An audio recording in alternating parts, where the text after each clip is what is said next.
নাম দুইটাও তো আমি মিলে রাখছি, আমাতুর আব্দুর। আমার কতটা মানে আমি তো পরের মেয়ে, আমি তো তাদের কোনো কিছু হই না। আমার যা মন চায় তাই হয়ে যাক, কিন্তু এটা তো তাদের রক্তের জিনিস, রক্তের সাথে মানুষ এরকম কি। আচ্ছা গাইস, আপনারা খেয়াল করছেন কিনা বড় বউয়ের কথা শুনতে শুনতে? আচ্ছা গাইস, আমার বড় বউ নাকি কালো কালো কালো বলতে বলতে মুখে ফেনা তুলে ফেলে আমার মা। এই যে আমার হাত, আর এই যে বড় বউয়ের হাত, কার হাতটা ফর্সা? মুখোশ, আমি কথা বললে নাকি আমার মুখোশ বের হয়ে যাবে। আসসালামু আলাইকুম, welcome back to our channel Sakib big family. আমাকে আর আমার জামাইকে জ্বালানোর জন্য মানে শাশুড়ি আম্মা আর হচ্ছে তার রাজরানী বৌমা কি যে শুরু করছে। তারা হচ্ছে আমাদের সামনে এটা করতেছে, চেক লিখে দিচ্ছে, ডায়মন্ড ওয়ার্ল্ডে গিয়ে তারা কি কি করতেছে শুধুমাত্র আমাদের দুইজনকে জ্বালানোর জন্য। আমাকে তো কোনোভাবেই তারা জ্বালাতে পারবে না। আর আমার জামাই হচ্ছে জ্বলে না, আমার কারণে হচ্ছে ওনার মন খারাপ থাকে যে আমাকে কিছু দেয় না, আমাকে কেউ মানে কোনো কিছু করতে চায় না, এই কারণে হচ্ছে তার মন খারাপ, উনিও জ্বলে না। মানে তাদের কর্মকাণ্ড দেখে এত পরিমাণে রাগ থাকে 2-3 দিন ধরে জামাই, যে বলার বাইরে। আপনারা একটু কমেন্টে হচ্ছে আমার জামাইকে বুঝান না, মানে কিছু না করতে, রাগটা একটু কমাইতে বলেন, কারণ তারা হচ্ছে আমাদেরকে জ্বালানোর জন্য এসব করতেছে। আমরা তো একটুও জ্বলতেছি না, বরং তারা হচ্ছে জ্বলে পুড়ে একবার হচ্ছে টাঙ্কির পানি খালি করছে, এখন আবার গিয়ে মোটর ছাড়ছে। তারা হচ্ছে তাদের জ্বালা যন্ত্রণা সব মিটাবে হচ্ছে টাঙ্কির পানি দিয়ে, কারণ আমাদের সাথে তো পারতেছে না। মানে গাইস, আমাদেরকে জ্বলাইতে যাই আমরা তো জ্বলতেছি না, তারা নিজেরা এত বেশি জ্বলতেছে যে তারা হচ্ছে টাঙ্কির পানি একবার টাঙ্কি খালি করে ফেলছে, এখন আবার মোটর ছাড়ছে, শরবত খাইতেছে একটার পর একটা। তো তারা করতে থাকুক, আমাদেরকে জ্বলাইতে গিয়া তারা নিজেরাই অনেক বেশি করে চলবে। তো আজকের ভিডিওটা শুরু করবে বড় বউ, আরো কিছু কথা বলবে, আপনারা আগে ওর কথাগুলো শুনে নেন। আর আমাদের এই ছোট্ট সংসারে আমরা অনেক অনেক খুশি, আপনাদের দোয়ায়, আপনাদের ভালোবাসায়, সাপোর্টের কারণে হচ্ছে আমরা আরও বেশি আশ্বস্ত হই, আরও বেশি সাহস পাই। আপনাদেরকেও অনেক অনেক মানে ধন্যবাদ দিয়েও মানে ছোট করতেছি আমাদের পাশে থাকার জন্য। তারা তো তাদের মতন কাজ করে যাক, তারা হচ্ছে আমাদেরকে সব সময় উল্টাপাল্টা কথা বলতেছে, তুই তুকারি করতেছে। আমারে তো মানে যা পারে না তাই বলে, মুখে যা আসে তাই বলে, কোনো সম্মানের তো কোনো ইয়া নাই। মানে একটা কথা না বললেই না, আমার সাথে কিন্তু ও কখনো কোনো খারাপ ব্যবহার করে নাই আগে, কিন্তু যে ওই জামাইয়ের 1 মাসের ভালোবাসা পেয়ে ওর মাথায় যে কি উঠছে, আর ওর বাবার বাড়ির সাথে যে কি কথা বলে না বলে, ওরা যে কি করে, ও পুরাই পাগল হয়ে গেছে। আমাকে কিভাবে নিচু করবে, আমাকে কিভাবে এই সংসার থেকে বের করবে, তো আমি ওর কথা একটু পরে বলবো। আমরা হচ্ছে আরেকটা কথা বলি গাইস, বড় বউ যেটা বললো যে ছোট বউ বাবার বাড়ির সাথে কথা বলে আর উল্টাপাল্টা আচরণ করে, তো এই জায়গায় আরেকটা ইম্পর্টেন্ট নিউজ হচ্ছে, যেটা এখনও আর কি ছোট বউ বলে নাই। তো আমি যতটুকু শুনছি যে ছোট বউয়ের বাবা আসতেছে, তো উনি আসলে তো বুঝেন এই ঝামেলার মধ্যে বড় বউ ফিরে আসছে মাত্র, এখন আবার কি উদ্দেশ্যে আসবে জানি না। তো ছোট বউ কয়েকদিন আগে মানে মৃত্যুর কাছ থেকে ফিরে আসছে, তো আপনারা জানেন তখন তারা কেউ আসে নাই, তারা ফোনও দেয় নাই। তো তারা 4-5 দিন পর থেকে ফোন দিছিল, যখন আমি আম্মু দুইজনেই ছোট বউয়ের বাবার বাড়ি থেকে কেউ খোঁজ খবর নিতেছিল না দেখা খুব কড়াভাবে ধোলাই করছিলাম, তখন হচ্ছে তারা ফোন দিছিল। তখন আর আমিও ফোন ধরি নাই, ছোট বউ ফোন ধরে নাই, ছোট বউ রাগ করছে। ছোট বউরে তো দেখতে আসতে পারতো, সবসময় ফোনে কেন কথা বলবে তারা। তো ছোট বউ এতদিন কথা বলে নাই, আজকে আমি শুনতেছি যে আব্বুর কাছ থেকে শুনতেছি ছোট বউয়ের বাবা নাকি আসবে। তো কি কি জানি কথা হয়েছে, যেহেতু ছোট বউ এখনো ভিডিওতে পাবলিকলি কিছু বলে নাই, আমিও বেশি কথা যাইতেছি না।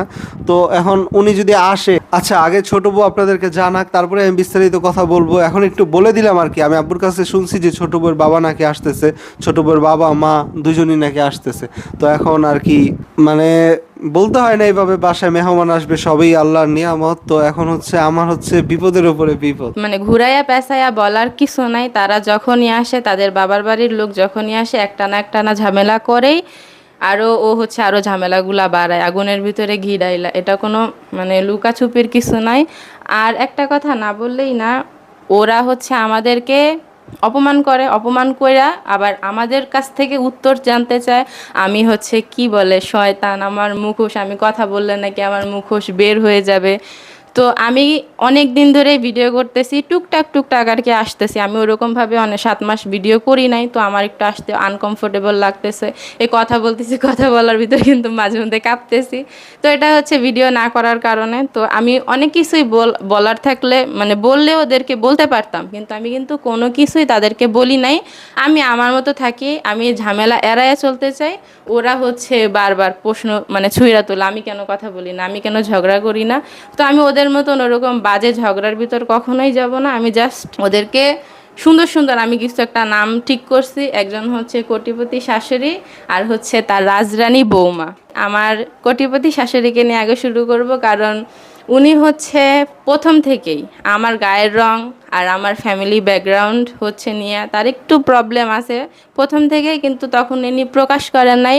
কারণ হচ্ছে আমি একমাত্র বউ, একটা ছেলের একমাত্র বউ, তার কোনো উপায় নাই আমাকে মেনে নেওয়া ছাড়া। আর আমার জামাইয়ের ভালোবাসার কারণেই হচ্ছে শাশুড়ির মেনে নিতে হয়েছে। শাশুড়ির মন মতন অনেক মেয়েই দেখাইছিল জামাইকে, কিন্তু যে কাউকেই তার পছন্দ হয় নাই। আর আমার শাশুড়ি আমার সবসময় ইচ্ছা ছিল যে তার ছেলেকে ইন্টারে থাকতে বিয়ে করাবে আর তারা দুজন একসাথে পড়াশোনা করাবে। এই কারণেই মূলত অনেক মেয়েকে দেখাইছে আমার জামাইকে, কিন্তু যে আমার জামাই ওই যে আমার ভালোবাসায় আমার মায়ায় পড়ে গেছে, এই জন্য কোনো দিকেই তাকায় নাই, আমাকে বিয়ে করছে। তো শাশুড়ির এই দিকে থেকে হচ্ছে একটু মনটা ভারী। গাইস, এদিকে আমি একটা কথা না বললেই পারতাছি না। আম্মুর একটা মেয়ে খুব বেশি পছন্দ ছিল, যে যার সাথে আমার বিয়ে ঠিক করতে চাইছিল, যেটা বড় বউ বললো আমার অনেক মেয়ে দেখাইছে। তো ওই মেয়েরে আমি তো আমার ভাল লাগেনি। ওই মেয়ে ওই যে আমার ছোট বউ এখন যেমন অনেক ফর্সা, ওই মেয়েও ধবধবা ফর্সা। তো তখন আর কি আমি এখনো দ্বিতীয় বিয়ে করিনি, বুঝছেন কথাটা।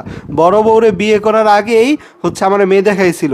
তো আমি তো বড় বউরে পছন্দ করছি। বড় বউরে আনার পরে কিছুদিন পরে এমন একটা কথা বলছে যে আমি তোমাকে যেই মেয়ে দেখাইছিলাম, মানে আম্মু যেই মেয়েটাকে আমার দেখাইছিল ওই মেয়েটা কিন্তু সুন্দর, এমনিতে সুন্দর, কিন্তু ভাই মনের টান তো থাকতে হবে। আমি তো বড় বড় ভালোবাসা ফেলছি, এখন আমি সুন্দর দিয়ে কী করবো? তো আমার মা এই কথাটা বলছে এমনভাবে বড় বউয়ের সামনেই, তোর বড় বউ তো ওই মেয়ের পায়ের নখেরও যোগ্য না। তো এই জিনিসটা কত যে কষ্টদায়ক, আমার জন্য যেমন কষ্টদায়ক, কোনো মানুষ কি কোনো মানুষের পায়ের নখের সাথে তুলনা করার মতো? এটা হয়তো যারা অভদ্র, যারা বাজে পরিবেশে বড় হয়েছে তাদের কাছে এইসব কথা নর্মাল, যে তুই তোর পায়ের যোগ্য না, এটা না সেটা না। কিন্তু একটা শিক্ষিত পরিবার, আমার বড় বউ কিন্তু যথেষ্ট গরিব হইলেও যথেষ্ট শিক্ষিত। বোন হচ্ছে মাস্টার্স পাস করে বিয়ে করছে, ওর ভাই হচ্ছে ডিগ্রি পাস করছে, জব করতেছে। ওরা যথেষ্ট ভদ্র। আর খুলনার মানুষ কিন্তু বাংলাদেশে এমনিতেই ভদ্র, তাদের কথাবার্তা সুন্দর। আমার বড় বউ তো অমায়িক ভদ্র। আপনারা যতক্ষণ কথা শুনলেন তো কোনো অভদ্রতা পাইছেন? যদিও অভদ্র হয়ও আমার বড় বউ কোনো দিন, সেটা হচ্ছে আমার ছোট বউ আর মায়ের যন্ত্রণায় হবে। একটা মানুষ কত সহ্য করতে পারে? তো আমার বড় বউ এই ধরনের কথা শুনি না কত দিন যে কাঁদছে এই কথাটার কারণে, তো সেটা আর বলতে চাই না। আর আমারও খুবই কষ্ট লাগছে, ভদ্র হোক অভদ্র হোক, কোনো মানুষটাই যদি এই কথা বলে তুই তো যারে বিয়ে করছস ওই মেয়ের পায়ের নখেরও যোগ্য না, এমন না যে ওই মেয়ে, এটা হলে মাইনা নিতাম যে ওই মেয়ে বিসিএস ক্যাডার, হচ্ছে আমেরিকার শিক্ষক, আমেরিকার ইউনিভার্সিটির শিক্ষক, অনেক বড় কিছু। তখন যদি আমার বড় বউকে বলতো যে পায়ের নখেরও যোগ্য না, তাহলে আমি মাইনা নিতাম। উনি তুলনা দিস হচ্ছে যোগ্যতা দিয়ে না, সৌন্দর্য দিয়ে। আমার বড় বউ নাকি তার পায়ের নখেরও সুন্দর না।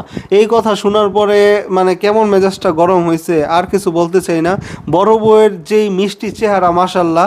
তো বড় বউয়ের যেই গুণাবলী, বড় বউ যেই সব অ্যাক্টিভিটিস জানে, তো বড় বউ যথেষ্ট সুন্দর চলনসই, মানে একটা সমাজে চলার জন্য যতটা সুন্দর হওয়ার লাগে ততটাই। বড় বউ যে বললো বড় বউয়ের পারিবারিক অবস্থা ভালো না, এই কারণে বড় বউরে দেখতে পারে না আমার মা, এই একটা ঘটনা আমি আপনাদেরকে বলতে গিয়েও ভুলে যাই। আমার বড় বউয়ের কাছে আমার মা হচ্ছে 40,000 টাকা চাইছিল, যখন হচ্ছে আমাদের বাড়ি এই যে 3তলা ছাদ মানে কইরা ফেলছে, 2তলা ছাদও ডালাই দেওয়া হয়ে গেছে, 3তলা ছাদ ডালাই দেওয়া হয়ে গেছে। তখনও কিন্তু আমি দ্বিতীয় বিয়ে করি নাই, মানে আমার ছোট বউ সংসারে আসে নাই।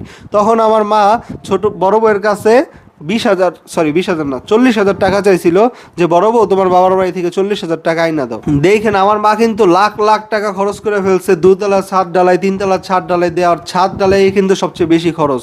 তো এত খরচ করে ফেলছে, আমার মাকে 40,000 টাকা ম্যানেজ করতে পারে না। শুধু বড় বউর একটু অপমান করার জন্য, খোঁচা মারার জন্য 40,000 টাকা আর কি চাইছে। তো তো বড় বউ তখন ওর বাইরে বলছে যে আমার শাশুড়ি তো 40,000 টাকা পায়, তুই দিতে পারবি কিনা, মানে 40,000 টাকা চায়, তুই দিতে পারবি কিনা। তখন ওর ভাই বলছে কি, তাহলে তো আমার গাড়িটা বিক্রি করতে হবে যদি তোদের সত্যিই লাগে। আর আমার মা এর আগে কখনো কিছু চায় নাই, এই প্রথমবার চাইছে। তো ওর ভাই বলতেছিল তোর শাশুড়ি যেহেতু প্রথমবার চাইছে, যদি দিতেই হয় আমি আমার গাড়িটা বিক্রি করে ফেলবো। তখন আমি আটকাইছি, আমি তো জানি আমার মা শুধু ফাইজলামি করতে, যে বড় বউরে যাতে আরো অপমান করতে পারে। আমার মার কিন্তু 40,000 টাকা কোনো দরকার নেই, দরকার থাকলেও আম্মুই ম্যানেজ করতে পারবে। তো ম্যানেজ কিন্তু হয়েছে, আমাদের বাড়ি কিন্তু এখন 3 তলা প্রায় 98% কমপ্লিট করে ফেলছে না।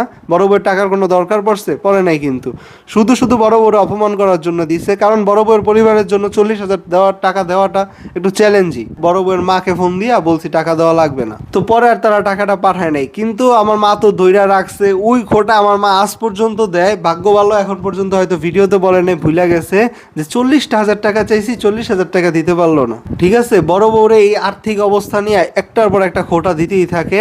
তো মাত্র 40,000 টাকা দিতে পারে নাই, এটা আম্মুর কাছে মাত্র, কিন্তু বড় বউয়ের পরিবারের কাছে যারা দিন আনে, মানে খুবই কষ্ট করে চলে, ধরেন 20,000 টাকা বেতন পাইলে আজকে চলা যায়। বড় বউয়ের ভাই বর্তমানে 20,000 টাকা বেতন পায়, এটা তো তার দোষ না। একটা অনার্স পাস ছেলে, বা আমি যে আজকে অনার্স পাস করবো, চাকরিতে ঢুকলে শুরুতে বেতন পাবো কত, হাইস্ট 30,000 টাকা। চাকরিজীবীদের বেতন এমনই। তো ওই মানুষের কাছে 40,000 টাকা চাইলে কেমনে দিবে, উনি তো টাকা পয়সা জমায় না। আর বড় বউয়ের বাবা অনেক টাকা পয়সা ধরা খাইছে অনেক আগেই, বড় বউয়ের বাবার কোনো টাকা পয়সা সেইভাবে নাই। তো এই হচ্ছে আমার মার উদাহরণ, আমার মা কতভাবে আমার বড় বউরে জ্বালাইতে চায় সেই শুরু থেকে। আর এখন তো ছোট বউ যুক্ত হয়েছে, একদম দুইজনে মিলে খাপে খাপ। তা যাই হোক, বড় বউয়ের কথা আপনারা শোনার জন্য বসে আছেন, আমি ডিস্টার্ব না করি। আর আমার বিয়ের পর থেকে আমার শাশুড়ি আম্মা মানে আমাকে যেই আমাদের বাসায় দেখতে আসতো, তাদের সবাইকে একটা কথা বলতো কি, আমার বৌমা কিন্তু কালো। তখনই কিন্তু আমার মনটা খারাপ হয়ে যায় যে আমারে সবার সামনে হচ্ছে কালো হিসেবে পরিচয় করাই দিচ্ছে। আর আমার শুধু একটাই গুণ, সেটা হচ্ছে আমার দাঁতগুলো অনেক বেশি সুন্দর, স্ট্রেংথ টিথ। তো এইটাই হচ্ছে আমার শাশুড়ি আম্মা সবার। তুমি একটু তোমার হাতটা নিয়ে আসো তো এদিকে, দেখি তো আমাদের দুজনের হাতের কম্পেয়ার করে একটু। আসো, সামনে আসো। আচ্ছা গাইস, আমার বড় বউ নাকি কালো, কালো কালো বলতে বলতে মুখে ফেনা তুলে ফেলে আমার মা। এই যে আমার হাত আর এই যে বড় বউয়ের হাত, কার হাতটা ফর্সা? তো আমি যদি, মানে আমি কালো বলতে পারেন, হ্যাঁ আমি শ্যামলা। তো আমার বড় বউ তাহলে কি, আমার বড় বউ কালো, কার হাতটা কালো লাগতেছে আপনারা বুঝতেছেন? ভালো করে দেখেন। এরপরে হচ্ছে মানে তখনই তো আমার মন খারাপ হয়ে যায়। আর আমি যতই আমার শাশুড়ি মাকে মুখে কিছু না বলি, আমার জামাই তো ঠিকই বুঝে যে আমার মন খারাপ হয়ে গেছে, সবার সামনে এরকম আমাকে প্রেজেন্ট করতেছে। তো এই কারণে হচ্ছে আমার জামাই, আরও আনুষঙ্গিক কারণ আছে, আপনারা বুঝতেই পারতেছেন আমার জামাইয়ের কথা শুনে যে কি কি কারণে আমার জামাই আমার শাশুড়ির কাছে মানে যাইতেই তো দিতে চাইতো না। তারপরও আমি জোর জোর করে যাইতাম। এখন কি আমার বাচ্চা ছেলেটাকেও জোর জোর করে পাঠাবো? আমার ছেলেটা যখন জন্ম হয়েছে 7 দিন বয়স, তখন হচ্ছে একটা ভ্যাকসিন দিবে 7 দিনের দিন, প্রতিটা বাচ্চাকে ভ্যাকসিন দিতে হয়। তো আমার শাশুড়ি মা বাসায় আসছে, ভ্যাকসিনটা দিবে, আমি তার কোলে দিছি আমার মানে মানে 7 দিনের বাচ্চা। উনি কিন্তু বাসায় তেমন থাকে না, আমার জন্য ছুটিও নেয় নাই যে আমার সাথে থাকবে কয়দিন, আমার জন্য ছুটিও নেয় নাই। কিন্তু আমাতুর যখন হয়েছে, তখন উনি 10 দিন না যেন 12 দিন ছুটি নিয়ে আমাতুরের সেবা যত্ন করছে, নুফারে খাওয়াই দিছে, মানে সব কিছু করছে। কিন্তু আমার বেলায় কখনো কিছু করে নাই। তো আমার বেলায় করে নাই, আমি ওটা মন খারাপ করি না, কিন্তু আমার ছেলেকে নিয়ে কি করছে এটা একটু শোনেন। আমি যখন ওনার কোলে দিতে গেছি যে ভ্যাকসিনটা দিয়ে দেন, তখন উনি বলছে কি আমার বাচ্চা নাকি অনেক ছোট, সে কোলে নিতে পারবে না। আমার শাশুড়ি মা কিন্তু নার্স, উনি হচ্ছে ওটিজ ইনচার্জ, মানে সব সিজার ওনার হাতেই হয় ধরতে গেলে। আমরা যখনই যাই মানে হসপিটালে যদি কখনো কোনো কাজে যাওয়া পড়ে, তখনই দেখি হচ্ছে উনি সিজার করতেছে, বাচ্চা নিয়ে দৌড়াদৌড়ি করতেছে। মানে কত মায়ের কোলে যে বাচ্চা দেয় দিনে রাতে, ছোট হোক বড় হোক, তখন তো ঠিকই ধরতে পারে, কিন্তু আমার বাচ্চার বেলায় নাকি আমার বাচ্চা অনেক ছোট, ধরতে পারবে না। তো আমার কোলে রাইখা ভ্যাকসিন দিছে। আর সব সময় যখনই আমার শাশুড়ি আম্মা বাসায় ঢুকবে, তখনই একটা ডাক দিবে, আমাতুর, এমন দাদু তুমি কোথায়, এমন করে সুন্দর করে ডাক দিবে। আব্দুর রহমানের কোনো নামগন্ধ নাই। তার মাঝখানে একটা কথা বলি, যখন আমার ছেলেটা দাঁড়াইতে পারে না, সবার স্ট্রেন্থ তো একরকম না। আমি হচ্ছে খাওয়া দাওয়া একদমই করি নাই, মাছ মাংস তো ধরি নাই, শুধু সবজির উপরে আমার ছেলেটারে হচ্ছে আমি জন্ম দিছি আর কি ধরতে গেলে। তো আমার গায়ে তো কোনো শক্তি ছিলই না, আমার ছেলেটাও হয়েছে নরবরে হয়ে গেছে একদম। তো ওর সব কিছু হইতে মনে করেন যেরকম একটা টাইম থাকে না, 6 মাসে বসে, তারপরে 1 বছর গেলে তারপরে দাঁড়ানো শিখে। তো আমাতুর হচ্ছে 4-5 মাসে মানে 1-2 মাস আগে আগে সব শিখে যেত। ওর টাইম হওয়ার আগে আগে হচ্ছে ও দাঁড়ানো বসা সব শিখে যাইতো। কিন্তু আব্দুর রহমান হচ্ছে টাইমলি, মানে 6 মাস হবে এরপরে হচ্ছে ও বসা শিখবে, 1 বছর হবে তারপরে হচ্ছে দাঁড়ানো শিখবে। তো আমার ছেলেটা দাঁড়াইতে পারে না, তখন 9 মাস না যেন কয় মাস। তো উনি জোর করে দাঁড়া করাই দিছে, খাট ধরায় যে দাঁড়াও। আমি নাকি ওরে কোলের ভিতরে ঢুকায় রাখি, কাউকে দেই না, মানে কি বলবো। ওরে দাঁড় করাই দিছে, ও ঠাস করে পড়ে গেছে। তখন আমি দৌড়ায় আইসা হচ্ছে আব্দুর রহমানরে নিয়ে গেছি। এই কাহিনীর পরে কোন মা তার হচ্ছে ছেলেকে দিবে বলেন, যার কোনো হচ্ছে মানে মানে ওনারে দাঁড়া করাই দিয়ে আব্দুর রহমানকে, আমার শাশুড়ি মা আব্দুর রহমানকে দাঁড়া করাই দিয়ে তার মতন কথা বলতেছে, ও কি করতেছে না করতে তার কোনো খেয়াল নাই, আমাতুরের সাথে কথা বলতেছে, খাবার খাওয়াইতেছে। তো এরকম যদি পরিবেশ তৈরি করে, আমার ছেলেটাকে কোন ভরসায় আমি তাদের কাছে দিই? তাদের কাছে নাকি আমার ছেলে দেয় না। আর কত ঘন্টা মানে হিসাব নাই যে আমাতুরে রাখছে, আমাতুরে সাথে খেলা করছে, আমার ছেলেটার সাথে কতক্ষণ করছে। আমি রান্না করার সময়ও আমি রান্নার চুল অফ করে দিয়ে দিয়ে তারপরে হচ্ছে আব্দুর রহমানরে দেখতাম, খাওয়াইতে আসতাম। আর আমার সতীন যখন রান্না করতে যাইতো তখন দাদু আইসা, মানে দাদা সবসময় এসে, আমার মানে খারাপ লাগতেছে কথাগুলো বলতে, দাদা এসে সবসময় নিয়ে বসে থাকতো। তখন তো আমাদের মানে নিচতলা আমাদের বাসা ছিল, সবসময় নিয়ে আমাদেরকে নিয়ে বসে থাকতো। তো আমার ছেলেটারও তো একসময় মন খারাপ হয়। এই কয়েকদিন আগের একটা ঘটনা বলি, দিয়ে আসছি, মানে দিয়ে আসি নাই, ওই নিজে নিজে গেছে। বড় বউ তো এতক্ষণ আগের কথাগুলো বললো, এবার হচ্ছে বড় বউ 7 মাস পরে যে সংসারে ফিরে আসছে, ফিরে আসার পরে এই যে মানে 2-1 দিন আগের কিছু ঘটনা, তো সেটা একটু বড় বউয়ের কাছে শুনেন। 2-1 দিন বলতে কি 1 সপ্তাহ আগের ঘটনাটা একটু শুনেন। আমি তো ওকে কোনোভাবেই পাঠাই না, কারণ হচ্ছে আমি জানি এখন আরও বড় হয়েছে, এখনও অনেক কিছু বুঝে, যে কে কি বলতেছে, মন খারাপ করে সব কিছুই বুঝে। আমি তো পাঠাইতেই চাই না। ওই যে আমাতুর বলে একটা ডাক দেয়, আমার ছেলে তো ভাবে ওকেও মনে হয় ডাকে, মানে ডেকে এনে আদর করবে, ভালোবাসা দিবে দাদু। এতদিন তো আমার মা হচ্ছে মাথায় কইরা রাখছে, মানে কলিজা বুকের থেকে কখনো নামায় নাই। আমার ছেলে ঘুমায় থাকতে থাকতে আমার মা সব বাইরের কাজ, বাজার টাজার সব করে আসতো শুধু আব্দুর রহমানের সময় দেওয়ার জন্য, সারাটা দিন রাখতো। তো ও তো মনে করে এটা মনে হয় আর একটা না, ও তো ভুলেও গেছে হয়তো, তেমন তো কখনো নেয় নাই, মানে আদর করে না, ওর মনে থাকবে কি। ও তো যায়, দৌড়ায় গেছে দাদুর কাছে। তো দাদুর কাছে 5-10 মিনিট থাকার পরে ও নিজে থেকেই চলে আসছে। চলে এসে বলতেছে মন খারাপ দেখি, বলতেছে আমার খেলনা, খেলনা কই আম্মু। ও তো আর বেশি কথা বলতে পারে না, কি হয়েছে না হয়েছে, খেলনা কই আম্মু। পরে আমি বলতেছি কি এই নাও। আমি তো বুঝতে পারছি আমার ছেলের কি হয়েছে না হয়েছে। আমি জিজ্ঞাসা করছি যে তোমার কি হয়েছে, পরে বলতেছে কি যে দাদু বকা দেয়, কথা শুনে না আমার। তখন আমার কেমন লাগছে বলেন, এরকম যদি করে আমার ছেলেকে আমি কিভাবে দিব? আমার কতটা মানে আমি তো পরের মেয়ে, আমি তো তাদের কোনো কিছু হই না, আমার যেমন চায় তাই হয়ে যাক, কিন্তু এটা তো তাদের রক্তের জিনিস, রক্তের সাথে মানুষ এরকম কিভাবে করে? আচ্ছা গাইস, আপনারা খেয়াল করছেন কিনা বড় বউয়ের কথা শুনতে শুনতে লাস্ট দিকে যে কথাগুলো বলছে শুনে আমারই চোখ দিয়ে পানি বের হয়ে গেছে। মানে বড় বউয়ের কথা শুনতে শুনতে, বড় বউয়ের শেষ দিকের কথাগুলো শুনতে শুনতে আমার অটোমেটিক চোখ দিয়ে পানি পড়ে গেছে।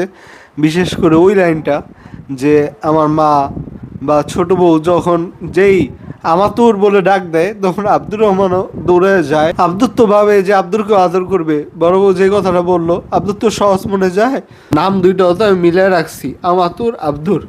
আমি তো 2 ভাই বোনের নামগুলো মিলিয়ে রাখছি, আমাতুর আব্দুর। তো বোঝা যায় না আসলে কাকে ডাক দিতেছি, একজনকে ডাক দিলে আরেকজন চলে আসে। তো আমার ছেলেটা ছোট বউ ডাক দিলে বা মাও ডাক দিলে চলে যায়। ছোট বউ তো আব্দুর রহমানের নিয়ে এখন পর্যন্ত একটা ভিডিও করে নাই। তো যাই হোক গাইস, আমি না আজকে ভিডিওতে আর কোনো কথা বলতে পারতেছি না। আমার শুধু একটাই কষ্ট আব্দুর রহমানকে নিয়ে আর বড় বউকে নিয়ে। আমার নিজেরই এখনো কষ্ট নেই। আমার মা যেমন আজকের ভিডিও তো বলছে আমার ছেলে একদিন আমার ছোট বউকে অনেক বেশি ভালোবাসবে, ছোট বউকে ডায়মন্ডের জিনিস কিনে দিছি, ছোট বউরে আর কি সে আরো সুন্দরী করে গড়ে তুলতেছে যাতে আমি ছোট বউয়ের পাগল হয়ে যাই। তো আমার মার বিশ্বাস যে আমি আমার ছোট বউয়ের পাগল হব, এই কথাটা উনি আজকের ভিডিওতে বলছে। সবাই ছোট বউয়ের ভিডিওটাও দেখবেন, না হলে আমাদের কথা বুঝবেন না। ছোট বউয়ের কাছে নাকি আমি পাগল হয়ে চলে যাব, ছোট বউর উনি গড়ে তুলতেছে। মানে আমার মা চায় আমি হচ্ছে ছোট বউয়ের কাছে চলে যাই। আমার মার কিন্তু আমার প্রতি কোনো রাগ নেই। মানে গালি তো আমিও দিই না, ছোট বউ দেন, আমরা বাজে কথা বললো আমার মার গায়ে লাগে না, আমি এটা বুঝাইতে চাইছি। কিন্তু আমার বড় বউ কিছু না বললো আমার বড় বউকে দেখতে পারে না। তো আমার কষ্টটা আমার বড় বউয়ের জন্য আর আব্দুর রহমানের জন্য, এছাড়া আমার কোনো কষ্ট নাই। আর আমি আমার বড় বউয়ের পাশে, আব্দুর রহমানের পাশে আজীবন আসি, থাকবো, এটা আপনারা এতদিনে বুঝে গেছেন। তো আজকের ভিডিওতে আমি আর কিছু বলার শক্তি পাইতেছি না। আল্লাহ হাফিজ।